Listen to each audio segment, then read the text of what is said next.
Aujourd'hui, nous allons à la rencontre de Lisa, alias Lily Clean. Bonjour Lisa, Bonjour. ravie de vous rencontrer. Lily De Clean, même. pourquoi ce nom d'enseigne? Lily Clean parce que Lily c'est mon surnom. Et de base je m'appelle Lisa. Et Clean comme nettoyer. Je voulais un truc simple et avec mon surnom, donc Lily Clean. Alors l'idée, c'est une bonne question. En fait un jour je repassais comme je fais tout le temps mes affaires. Et je sais pas pourquoi, mon petit cerveau il a fait ding. Il s'est dit mais pourquoi j'en ferais pas mon métier? Je me suis posé plusieurs questions. Je me suis dit, est-ce que ça vaut le coup, sachant qu'il y a les aides à domicile, les choses comme ça. Donc, est-ce que ça marcherait bien? Est-ce que je trouverais des clients? Comme toute création d'entreprise, on se pose toujours des questions. Et je me suis dit, oui, bah, allez, j'ai rien à perdre. Je me lance. Et puis, moi, j'adore créer des entreprises. Je sais pas pourquoi, c'est plus fort que moi. J'aime bien entreprendre, en fait. Je me suis dit let's go, donc j'ai été à la chambre des métiers, j'ai demandé mon numéro de SIRET comme tout micro-entreprise et j'ai commencé comme ça, tout simplement. Est-ce que c'est votre activité principale? Alors non, je fais pas ça en activité principale. Je me suis lancée là-dedans, je me suis pas dit dans ma tête je vais cartonner, je vais faire plein de clients, je vais faire que ça. Ça serait génial, hein, mais je me suis pas mis cette idée dans la tête dans le sens où je me suis dit c'est plus du plus. Parce que j'aime bien faire ça. En fait, ça me dérange pas. J'adore le avant-après. C'est surtout pour ça que j'ai fait ça aussi. Mon rêve de base, c'est créer ma boutique de mode enfant, donc la vente de vêtements enfants. Et puis je suis en Vedi, tout ce qui est produits capillaires, skincare, etc. Donc j'essaye de jauger plusieurs choses en même temps. Mais non, non, c'est pas mon activité principale. Pensez-vous proposer de nouveaux services à venir dans votre enseigne?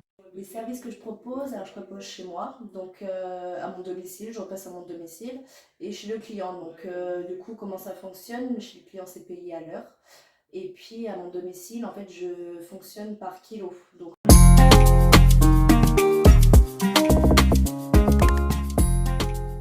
en fait, je pèse les vêtements que les gens me donnent.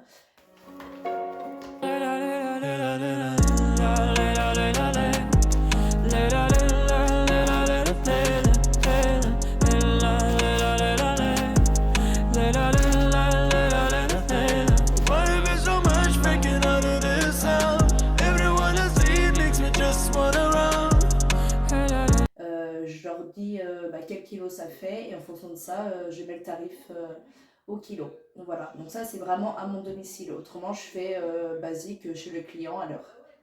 Je peux pas vous dire les horaires, les tarifs, parce qu'en fait, si c'est par exemple chez le client, ça dépend si la personne habite à 15 km, à 10 km, à 20 km, ça dépend de ça, ça dépend de... Moi, je suis située en Hauts-de-France, donc la Belgique est pas loin, ça dépend si la personne habite en Belgique, par exemple. Donc je peux pas vous dire comme ça, donc c'est pour ça que je préfère mettre des tarifs, vous êtes intéressé à savoir ça.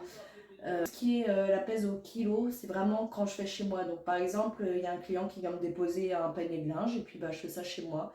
Donc je leur dis avant combien de kilos ça fait et puis en fonction de ça, je leur dis écoutez, ça fait tant de kilos donc ça vous fait tel prix. Je propose aussi chez les vêtements de les ramener. Tu te dis au début comment je vais faire pour peser les vêtements pour que ça soit vraiment bien réel niveau des kilos, quoi, parce que ça peut vite être arnaquer les gens et tout ça, donc les gens peuvent se poser des questions, du genre ah mais ça se trouve elle nous arnaque, machin, machin. Moi je voulais pas ça, je voulais être claire avec les gens, je me suis basée sur des prix justement qui sont plus que raisonnables, entre tout ce qui se fait dans un sens où je suis moins cher que le pressing c'est hors de prix je trouve. Moi je voulais pas que ça soit cher parce qu'à la base c'est un service qu'on rend, c'est pas ruiner les gens en fait. Et je me suis basée aussi sur tout ce qui est aide à domicile. Donc j'ai fait le SMIC et un peu plus du SMIC parce qu'en fait des fois je me déplace. Donc il faut bien que je me retrouve là-dedans. Et en tant qu'entrepreneur, c'est pas évident parce que il y a les charges et tout ça. Donc en fait ça me revenait à quasiment pas grand-chose quoi. Donc le juste milieu pour que tout le monde s'y retrouve. Et mon but c'était pas de mettre trop cher ni pas assez. Voilà comment je me suis basée au niveau des prix. Je me suis basée sur ce qui se fait en ce moment, quoi. Voilà la pèse que j'utilise du coup. Alors au début je faisais une pèse, vous savez, pour se peser. Et en fait, je me suis dit, est-ce que ça pèse vraiment, vraiment net? Et en fait, je sais pas pourquoi, un jour j'avais été à la pêche il y a quelques années de ça. Et je pensais aux pèse à carpe, enfin un poisson. Et du coup, j'ai acheté ça à Decathlon. En fait, je l'accroche tout simplement comme ça. Et puis bah, au moins, c'est au détail quoi. En fait, je mets le sac comme ça, je mets dans les vêtements dans un sac, ça tire. Et puis bah, ça pèse vraiment, vraiment exactement. Donc, pas d'arnaque. Comment faites-vous face à la concurrence? Bah, je sais pas. Je sais pas parce que ça fait allez, à peu près 6 mois que j'ai commencé cette activité. Il y a beaucoup de concurrence. En fait, le problème dans le métier de repassage, c'est que bah, il y a les aides à domicile, ou de tout ce qui est, vous savez, les aides à domicile, quoi. Donc en fait, les gens ils s'embêtent pas. Ils vont aller voir eux, ils vont voir s'ils n'ont pas des aides, s'ils sont pas moins chers et tout. Sauf qu'en fait, bah, c'est une catastrophe. Enfin, moi je conseille pas ça aux gens parce que j'ai travaillé là-dedans justement. Les personnes âgées par exemple se retrouvent avec des personnes différentes toutes les semaines parce que les gens ils démissionnent, parce qu'ils partent ailleurs. Voilà, bref, c'est mon avis, là je m'étale. Mais pour moi, il n'y a pas de concurrence parce que tout simplement, tout le monde a son identité. Je dirais plus que dans le métier du repassage, c'est pas beaucoup développé et en auto-entrepreneur, bah, ça n'existe pas, voire presque pas du tout. Donc en fait, les gens ne connaissent pas auto-entrepreneur dans le repassage, machin. Du coup, ils disent quoi? Bah, ils disent c'est quoi cette fille? Elle fait quoi? En fait, ils se posent des questions, ce qui est normal, hein, parce que ça n'existe pas vraiment. Enfin, si, ça existe, je pense, mais rarement. Généralement, c'est des entreprises, quoi. Et moi, je suis basée spécialement que pour le repassage. Donc bah, déclarée au numéro de SIRET en tant qu'aide à domicile et pas repassage, quoi. Donc les gens se posent des questions et ils veulent pas s'embêter, donc ils vont voir une entreprise basique qui est déjà développée, quoi. Je dirais que c'est plus ça la concurrence dans un sens où c'est pas évident parce que c'est complètement différent. Moi, je suis vraiment spécialisée repassage chez le client et à mon domicile que la concurrence, eux, c'est plus de l'aide à domicile. Ils font pas le linge chez eux, voire presque pas. Enfin, à part les autres entrepreneurs, et c'est ce que je disais, ça se fait presque pas quoi. Penser des autres, je dirais les prix, parce que je suis plus que raisonnable comme je disais. Et aussi le fait que les gens, ils n'ont pas besoin de me voir chez eux. Je fais ça à mon domicile, donc j'ai ce petit truc en plus. Et puis bah, ils n'ont pas des personnes différentes toutes les semaines, tout simplement. Voilà ce qui pourrait me différencier de la concurrence. Mais autrement, pour moi, je pars pas d'une concurrence, chacun son identité. Qu'est-ce qu'il vous plaît dans ce métier? Ce qui me plaît dans ce métier, je dirais le avant-après. En fait, moi j'ai toujours adoré tout ce qui est l'organisation, ça a toujours été. Tout ce qui est rangement du dressing, les tris, les choses comme ça. Et bah, j'aime bien ce que le tissu rend, tout froissé, et à la fin, bah, ce que ça devient. Je tiens ça de ma grand-mère en fait. Je la voyais faire pendant de nombreuses années. Bah, pour ceux qui me connaissent, je suis d'une famille où j'ai grandi très jeune avec deux frères, mon père. Donc en fait, je repassais les chemises à mon père, par exemple, des choses comme ça. Et j'aidais ma mamie justement à repasser quand elle ne le pouvait pas, parce que ma mamie nous aidait du coup pas mal. Enfin voilà. Et c'est comme ça qu'en fait j'ai pris goût à ça. Et puis je me suis dit, allez, let's go, j'en fais mon métier. Là, il y a quelques mois, que ça m'a fait un déclic parce que en fait, ça me dérangeait pas du tout. Et vu que c'est rare les personnes qui aiment bien faire ça, je me suis dit peut-être que ça pourrait bien marcher. Et puis de toute façon, j'adore entreprendre, donc on verra bien. Why not, comme on dit. Donc voilà. Oui, j'ai pensé à des services. Euh, Est-ce que je les mettrai en place? Je sais pas. J'y ai pensé fortement, oui. Je l'ai fait des fois comme ça, oui. C'est la réorganisation d'un dressing. En fait, je prends une journée, je fais mon devis au client et je réorganise tout son dressing tout simplement en faisant le tri, en faisant bah, le repassage et puis en organisant tout avant-après.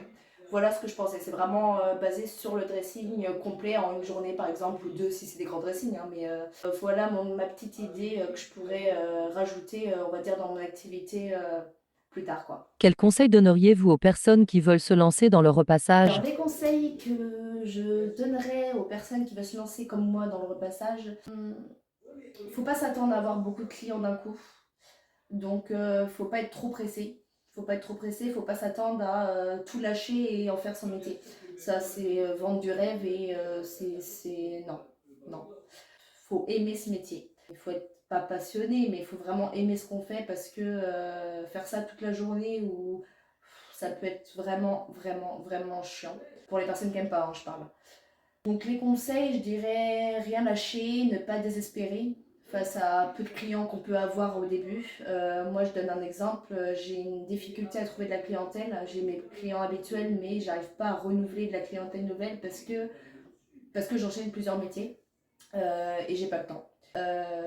Si vous voulez lancer, allez-y, hein, lancez-vous comme vous voulez et tout, mais ne vous attendez pas à avoir de la clientèle du jour au lendemain parce que c'est un monde assez concurrentiel dans un sens où ils vont aller voir ailleurs, ils vont essayer là, ils vont pas être contents parce que les prix ils vont pas être bien. Après, ils vont revenir vous voir parce qu'ils vont se rendre compte qu'en fait vos prix sont plus qu'abordables. C'est beaucoup de petites remarques, de petites critiques. Donc il faut avoir les épaules solides dans un sens où il faut savoir quoi leur en fait. Vous pouvez tomber sur des personnes lambda comme des familles, comme des personnes âgées et chaque personne a des caractères différents donc faut être prêt à répondre à toute question. Moi je préfère faire ça chez moi dans un sens où je suis bien, je suis toute seule, je fais mon travail toute seule. Je dérange pas le client quoi donc c'est plus que génial et ça peut être justement un travail à domicile pour des personnes qui cherchent un travail à domicile. Mais comme je disais, faut pas avoir peur de repasser 10 000 t-shirts, 10 000 pantalons. Mais de rien, c'est un plaisir aussi. Et let's go. Let's go. Et je prie pour avoir plus de clientèle.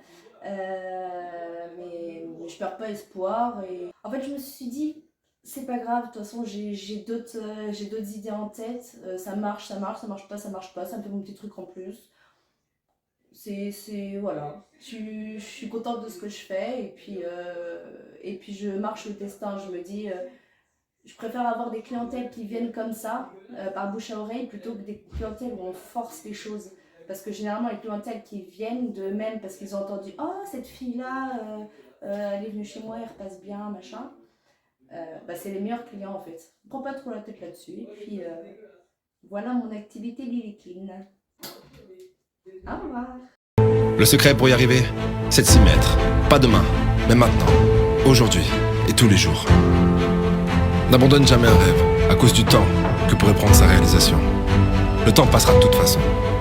Et si tu ne donnes pas le meilleur de toi-même, tu ne sauras jamais ce que ta vie aurait pu être. Chaque jour est un bon jour pour grandir, apprendre, faire, partager et aimer. Ma vie n'est rien d'autre.